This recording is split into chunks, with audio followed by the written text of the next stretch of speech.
ঢাকা বিশ্ববিদ্যালয় এখন জঙ্গি তৈরির একটা কারখানা হয়ে গেছে, ইন্ডাস্ট্রি হয়ে গেছে। এটা জানি না দেশের জন্য ভালো হবে না মন্দ হবে, কারণ আমরা যুগান্তর ধরে দেখে আসতেছি যে ঢাকা বিশ্ববিদ্যালয়ে যারা লেখাপড়া করে ভদ্র, স্মার্ট, মার্জিত ভাষার, সাহসী, এরাই দেশ পরিচালনার দায়িত্বে ভবিষ্যতে আসে। কেউ সচিব হয়, কেউ পুলিশ অফিসার হয়, এখান থেকে লেখাপড়া করে মন্ত্রী হয়, এমপি হয়, সবই হয়। এটাই আমরা জানতাম, এবং প্রাচ্যের অক্সফোর্ড হিসাবে ঢাকা বিশ্ববিদ্যালয়কে এটা প্রচার হয়ে গেছিলো। সবাই জানতো, এটাকে বলতো প্রাচ্যের স্ফোটাকার মেধাবী সন্তানরাই ঢাকা বিশ্ববিদ্যালয়ে পড়ে। কিন্তু এখন যে কথাটা বলতে কেউ সাহস পাইতেছে না, সে কথাটা আমি আপনাদেরকে এখন বলতেছি, যে সেটা হলো ঢাকা বিশ্ববিদ্যালয় কিন্তু অ্যাকচুয়ালি এটা একটা জঙ্গি তৈরির কারখানা হয়ে গেছে। তো আগে এতদিন অনেকেই বলছে, মুখে মুখে বলছে, কিন্তু বাস্তব এটা কিন্তু প্রমাণ হয় নাই। কিন্তু এখন এটা একদম প্রমাণিত সত্য যে ঢাকা বিশ্ববিদ্যালয় এখন একটা জঙ্গি তৈরির কারখানা। আর এটার ফলে হবে কি আমি বলে দিই, ভবিষ্যতে এটা তো যেমন তেমন বিশ্ববিদ্যালয় না। 1971 সালে যে দেশটা স্বাধীন হয়েছে, মুখ্য ভূমিকা পালন করেছে ঢাকা বিশ্ববিদ্যালয়ের ছেলেরা। 69-এর গণ আন্দোলন, কিংবা তার আগে যান 52-র ভাষা আন্দোলন, 6 দফার আন্দোলন, এরশাদ চলে আসেন আরও স্বাধীনের পরে, এরশাদ বিরোধী আন্দোলন, এমনকি গত 5ই আগস্ট 2024 যে আন্দোলন, সেই আন্দোলনের কিন্তু চালিকা শক্তি ছিল ঢাকা বিশ্ববিদ্যালয়ের ছাত্ররাই সামনে থেকে নেতৃত্ব দিয়েছে। এখন সেই বিশ্ববিদ্যালয় যদি জঙ্গি তৈরির কারখানা হয়ে যায়, সেই বিশ্ববিদ্যালয়ে যদি আমরা জঙ্গি উৎপাদন করি, তাহলে এ দেশটা আফগানিস্তান হইতে কেউ ঠেকাইতে পারবেন। আমি আগে একটা ছবি আপনাদেরকে দেখাইনি, তারপরে কথা বাকিটুকু বলতেছি। একটা ডকুমেন্টস দেখেন,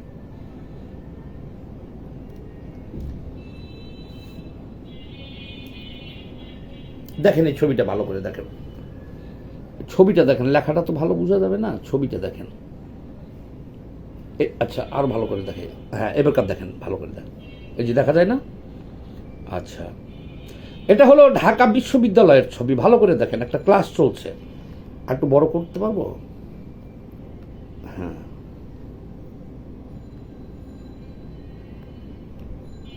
একটু ভালো করে দেখাইতে পারবো? এই দেখেন, এই ঢাকা বিশ্ববিদ্যালয়ের, জুম করতেছি, জুম থাকে না কেন? এই দেখেন, এই দেখেন, এবারকার ঠিকঠাক দেখেন।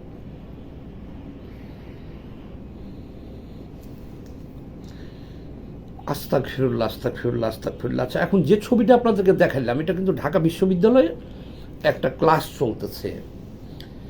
এখানে শত শত ছাত্রী দেখলাম, এদের কারো মুখ দেখা যায়? এরা পুরুষ না নারী বোঝা যায়?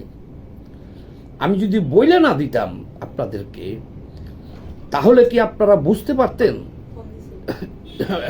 পারতেন যে এটা মাদ্রাসা নাকি ঢাকা বিশ্ববিদ্যালয়?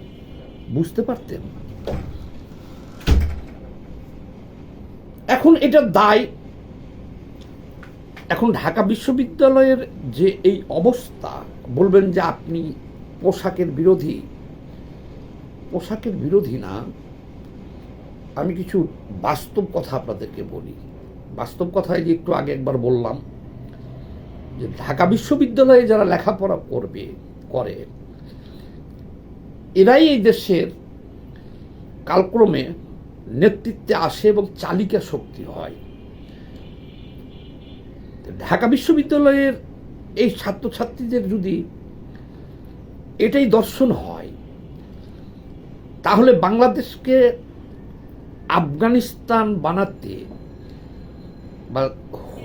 বা তারা যে বানাবে, এটা ঠেকানোর জন্য আর কোনো শক্তি কি থাকতেছে বাইরে? তার ফল তো আমরা ইতিমধ্যেই দেখতে পাইতেছি। দেখতে পাইছেন না? আচ্ছা, আমি দেখাই দিই। এই ঢাকা বিশ্ববিদ্যালয়ের এই জেহাদি গোষ্ঠী, এই যে দেখাইলাম বোরখা গোষ্ঠী, দেখেন এই 18 মাসের শেখ হাসিনা বিরোধী আন্দোলনের বিরোধী আমরা না, কিন্তু এই আন্দোলনে এদের ভূমিকাটা কি ছিল এটা দেখছেন?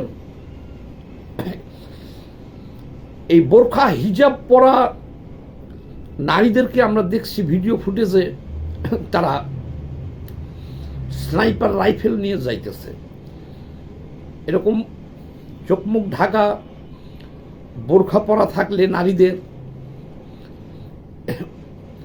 অস্ত্র ক্যারি করতে সুবিধা হয়। আমার কাছে আছে ভিডিও, কেউ দেখতে চাইলে নিয়েন। কি দেখছি আমরা? একটা গণতান্ত্রিক আন্দোলনে এই নারীদের, বিশ্ববিদ্যালয়ের নারীদের বোরখা হিজাব পরা, তবে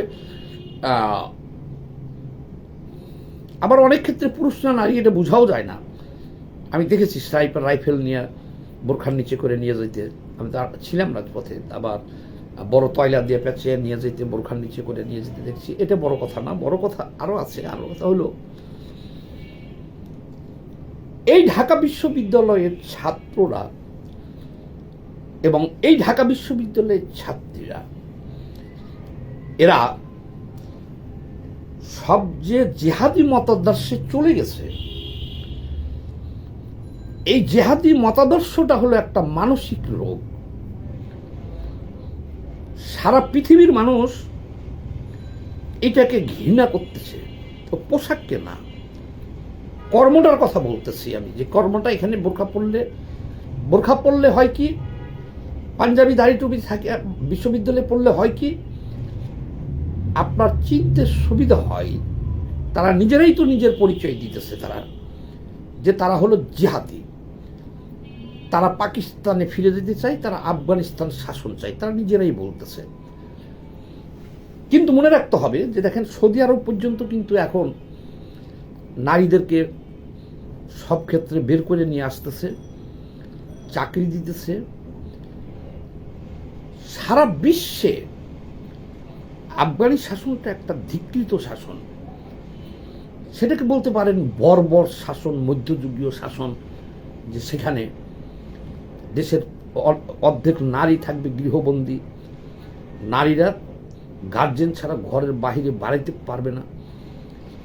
ভূমিকম্প হয়েছে, পুরুষ উদ্ধারকর্মী নারীদেরকে উদ্ধার করতে পারবে না, গায়ে হাত দিতে পারবে না, মরে যায়, তারা মরে গেছে অনেক।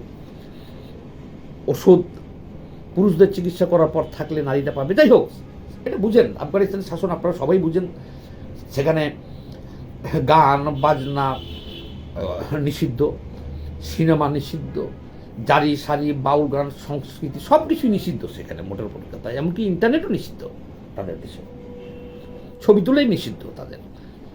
আপনি তাদের চেহারা, কোনো নারীর চেহারা আপনি জীবনে দেখতে পারবেন। আফগানিস্তানে যারা জন্ম নিছে সেই নারীর চেহারা কোনো স্বামী ছাড়া কোনো পুরুষ বা সন্তান ছাড়া কোনো পুরুষ দেখতে পায় না, তারাও এই পৃথিবীতে দেখতে পায় না। এটা একটা বর্বর শাসন চলতেছে। এখন আমাদের ঢাকা বিশ্ববিদ্যালয়ের যে ব্যাপারটা আমি বলতেছি, দেখেন প্রতিফলন কিন্তু শুরু হয়ে গেছে। এই ঢাকা বিশ্ববিদ্যালয়ের এই ছাত্রীরা, এই যে হাসিনা বিরোধী আন্দোলনের পর থেকে এ পর্যন্ত তাদের যে অ্যাক্টিভিটিসগুলো দেখলাম, তারা পুলিশকে, তাইলে আপনি আর আমি মনে করতে পারি কি যে বোরখা যারা পরে, হিজাব পরে, হাত মোজা পা মোজা পড়তেছে, এরা অনেক শালীন এবং এরা অনেক ভালো, আর বাকি নারীরা হলো ফ্রি মিক্সিংয়ে নষ্ট হয়ে গেছে, ছিলাকলা। তো ঠিক সেখানেই যাইতেছি। দেখেন তো, এই ঢাকা বিশ্ববিদ্যালয়ের শিক্ষার্থী নারীরা এবারকার পুলিশের সাথে কি ব্যবহার করছে। ওপেন শত শত মিডিয়ার সামনে, সারা বিশ্বের সামনেই ধরেন, তাইলে পুলিশকে বলতেছে তুই আমার চ্যাটের বাল, পুলিশকে বলতেছে তোর টাইম নাই, পুলিশরে বলতেছে তুই আমার সাউয়া। কারা বলতেছে? এই বোরখা হিজাবি পরা নারীরা বলতেছে, পুরুষরা বলতেছে। পুরুষ কারা? স্টুডেন্ট কারা? ঢাকা বিশ্ববিদ্যালয়ে আমরা দেখছি যারা জেহাদি, তারা এই 54 বছরের ইতিহাসে এগুলো কি দেখেছেন? আচ্ছা ঠিক আছে, এবার সেই জিহাদি ঢাকা বিশ্ববিদ্যালয়ের স্টুডেন্টরা এক জায়গাতে হইয়া তারা এবার কি করছে, ওরা তুই আমার চ্যাটের বল, এখন কি আমার এই ভিডিওটাও তো রেস্ট্রিকশনে পড়ে যেতে পারে সবগুলো বললে, তাহলে আমি একটু কমায় কমায় বলি। এই বিশ্ববিদ্যালয়ের নারীরা বোরখা হিজাব পরা, তারা বলতেছে টিনের চালে কাউয়া, নারী পুরুষ মানে ছাত্র ছাত্রী তারা এক জায়গাতে হইয়া শত শত মিডিয়ার সামনে তারা বলতেছে লিল্লাহে তাকবীর, টিনের চালে কাউয়া, নারীরা বলতেছে তুই আমার হাউয়া, 1 2 3 4 তারেক জিয়ার ড্যাশ মার, আরো যে সমস্ত স্লোগান তারা দিতেছে আপনারা সবাই জানেন। যে তাহলে ঢাকা বিশ্ববিদ্যালয়ের যারা বোরখা পরে না, যারা জিহাদি নারী না, এই 54 বছরের ইতিহাসে দেখছেন তারা ফ্রি মিক্সিং করে, খোলামেলা চলাফেরা করে, তাদের মুখে এরকম জঘন্য ভাষা, জঘন্য স্লোগান আপনারা শুনেছেন, দেখেছেন? তাহলে জিহাদি হইলে পারে কি ফলটা হয়, যে সারা বিশ্বের সামনে রাস্তায় দাঁড়িয়ে যে সমস্ত স্লোগান এরা নিজেকে পুত পবিত্র ঘোষণা করিয়া ছাত্রছাত্রীরা মিলা দেখতে পাইলে বাকশাল তার আউয়া মাউয়া ছিঁড়ে ফেল, এই নারীরা বলতেছে, বিশ্ববিদ্যালয়ের ছাত্রীরা বলতেছে, আমরা চিনি তো, বিশ্ববিদ্যালয়ের ছাত্ররা বলতেছে। কি ভয়ঙ্কর ব্যাপার! হ্যাঁ, যারা জিহাদি মতাদর্শে বিশ্বাসী তারা কি হয়, সুদূর প্রসারী একটা লক্ষ্য নিয়ে এই সমস্ত ছেলে মেয়েকে ভ্রান্ত পথে নিয়ে যাওয়া যায় হয়। এই যে ইসলাম কায়েমের নামে যে ঢাকা বিশ্ববিদ্যালয়ে যেগুলো চলতেছে, আরে ভাই খালি বোরখা হিজাব পরে লেখাপড়া করলে তো কোনো সমস্যা ছিল না। এরা যে বিশ্ববিদ্যালয়ে হাত মোজা, পা মোজা, হিজাব, বোরখা নিয়ে যে লেখাপড়া করতেছে, এর ফলটা তো আমরা দেখতেছি যে বিশ্ববিদ্যালয় থেকে বিজ্ঞানের সৃষ্টি হবে, গবেষণা হবে, মার্জিত ভদ্র ভবিষ্যতের আইএমপি হবে, সচিব হবে, ম্যাজিস্ট্রেট হবে, জজ হবে, পুলিশ সুপার হবে এরা। কিন্তু এরা যদি এই মতাদর্শে জড়িত হয়ে যায়, জঙ্গি মতাদর্শে, কি দেখলেন? হতবাক হয়ে গেছি যে সারা বিশ্বের সামনে আমাদের এই বিশ্ববিদ্যালয়ের, বলবেন বিশ্ববিদ্যালয়ের না কারা চিনেন না, আমরা তো চিনি তাদেরকে, আর নাম বলে দিতে পারবো, কে কোথায় পড়াশোনা করে তা বলে দিতে পারবো, কারা এদেরকে নষ্ট করছে, কারা এদের পিছনে, এদের অর্থের উৎস কি, এটাও বলে দিতে পারবো। একদম সুপরিকল্পিতভাবে যে দেশটাকে, ওই যে একটা গোষ্ঠী 71-এর পরাজিত শক্তি, যে দেশটাকে আমরা আমাদের মতাদর্শে, পাকিস্তান ভাবাদর্শে বা আফগানিস্তানের শাসন কায়েমে নিতে গেলে এই বিশ্ববিদ্যালয়টাকে কবজা করতে হবে। তারা তো বহুতভাবে বহুত জায়গায় চেষ্টা করতেছে, কিন্তু ছাত্রদের পিছনে এবারকার টার্গেট করে লাগছে এবং প্রচুর হিউজ ইনভেস্ট আছে এবং তারা সফল হয়েছে। দেশের ঢাকা বিশ্ববিদ্যালয় সহ চাকসু, রাকসু, ডাকসু, হাকসু, মাকসু যা আছে এই বিশ্ববিদ্যালয়কে টার্গেট করে লাগছে। যেমন ধরেন এই 18 মাসে আমরা দেখছি যে আফগানিস্তানের একেবারে শীর্ষ নেতারা এসে খোলামেলা ঘুরে বেড়াইতেছে, বিশ্ববিদ্যালয় এখানে সেখানে ঘুরে বেড়াইতেছে। এখনো দেখলাম যে শিবিরের ইফতারে বহুত পাকিস্তানের ছাত্র নেতারা ঘুরে বেড়াইতেছে, বিভিন্ন জঙ্গি সংগঠনের নেতারা এসে ঘুরে বেড়াইতেছে। এই 18 মাসে আমরা দেখছি পাকিস্তানের, আফগানিস্তানের বহুত নেতারা খোলামেলা ঘুরে বেড়াইতেছে। আমাদের প্রাচ্যের অক্সফোর্ড নামক এই বিশ্ববিদ্যালয়টাকে টার্গেট করছে।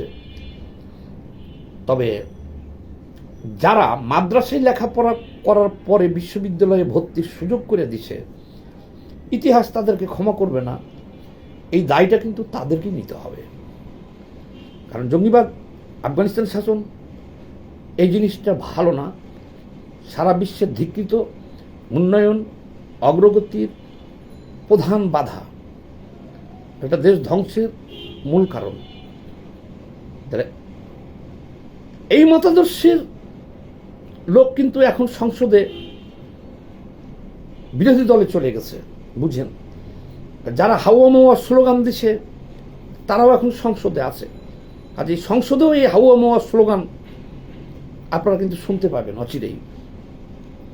যাক, এই দায় কার, কেন বিশ্ববিদ্যালয় এমন হলো, এটা ইতিহাস নির্ধারণ করবে। আর দায় কার কতটুকু, আর আমরা যারা আছি কিভাবে এখান থেকে দেশকে বাঁচানো যায়, ইউনিভার্সিটিগুলোকে বাঁচানো যায়, তার জন্য ভাই লড়াই করতে হবে, ত্যাগ স্বীকার করতে হবে। দায় আপনারও আছে, আমারও আছে। যারা করছে তাদের দায়িত্ব ভিন্ন, ইতিহাস তাদের ক্ষমা করবে না। কিন্তু এখান থেকে পুনরুদ্ধার করার জন্য যে লড়াইটা, এই লড়াইয়ে আমাদের নামতে হবে। সবাই ভালো থাকবেন, ধন্যবাদ।